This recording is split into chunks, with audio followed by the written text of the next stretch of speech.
If you're dreaming of designing the perfect baby nursery for your little one, but feel a little lost and overwhelmed with where to start, what's actually needed, and how to pull the idea in your head into a cohesive room, then this is the podcast for you.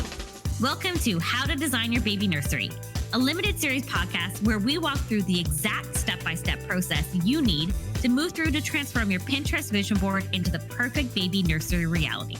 Raise your hand if you've ever started a home run or project by making a decision and jumping right in, only to have it snowball on you.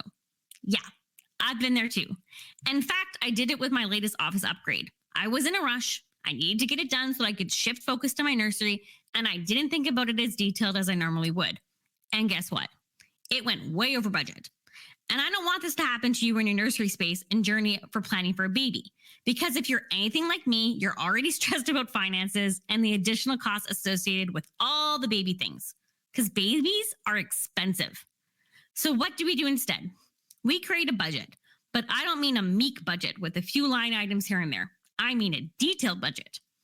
Creating a detailed budget isn't as daunting as it may seem. In fact, you've done a lot of the legwork already throughout this process. So now it's just about inputting that data in a clear and concise way that allows us to see a complete and overall picture of our potential costs. The right decisions for us based on our financial position, how much money we have saved up, and how much money we would like to ideally spend. Throughout this episode, I will be walking you through how to lay out this budget using Excel. I have a video that walks through this as well if you're more of a visual learner when it comes to numbers and processes. To get access to this video, click on the link in your workbook under episode 5. And if you haven't snagged your workbook yet, what are you waiting for? Head to GabriellaMilgrom.co/nursery and grab your copy. In this Excel file, you're going to have 3 major column headers. Priority 1, must complete. Priority 2, would like to have. And priority 3, nice to have. And then your columns are going to be priority, quantity, unit cost, total cost, and link URL. So first we start with the priority list we created in episode 1. What are the must occur items in this nursery space? All those priorities you identified and their possible solutions are written under priority 1. Then we added the functional needs we determined in episode 2. Here's where you get to decide if these functional items are a priority 1 or a priority 2, and we write those into the appropriate sections. Then we go through our current design vision board direction and pull out the design features we're looking to put inside the nursery. Think paint, accent features, lighting, furniture pieces, decor items, area rugs, window treatments. You also make the decision as to which priority level these design features are and write them in the right section. The next step is walking through the fit out of this nursery space.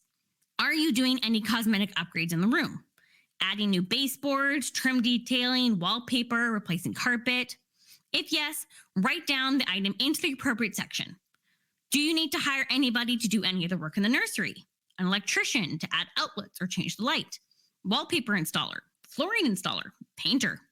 If yes, make a note of these requirements in your budget under the correct section for your needs. Once we have these items established in our priority tiers, we assign cost to each item. Best way is to source actual items and get quotes and then put the actual cost per unit inside the budget. But if you're not at this phase yet, you can also use rough estimates based on assumptions or past experiences so that you have a ballpark to work with. And once all your costs are noted, we create a total cost section at the bottom, add in taxes, and add a figure for shipping and a minimum of a 10% contingency to create our final budget number.